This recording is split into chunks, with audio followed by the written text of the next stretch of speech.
Welcome to Samba Samba. Enjoy the video. You'll begin by confirming your session format and isolating the noisy track. This reduces variables. Once done, add Logic's Noise Gate plugin as the first insert and lower the threshold until only the background dips. Make sure attack is short so transients breathe and release long enough to avoid chopping tails. Use the listen or side chain view to hear what's removed. This step kills steady hums and room wash before more surgical repairs. Next, perform spectral repair using the noise reduction tools.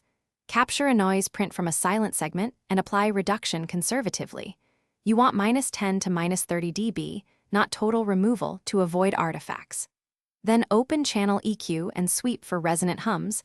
Apply narrow notches at 50-120 Hz as needed.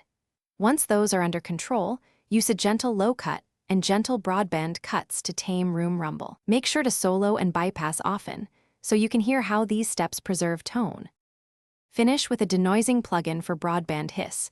Dial reduction until sibilance or reverb isn't harmed. Once done, automate the denoiser or track gain so quiet passages get extra cleaning while loud parts stay alive. Make sure to render a bounce in place and listen on multiple systems. This reveals residual noise. If you hear pumping, reduce look-ahead or hold times, and if artifacts appear, back off reduction and rely more on automation. This troubleshooting tip preserves naturalness while removing noise. Thanks for watching. Consider subscribing if we helped you.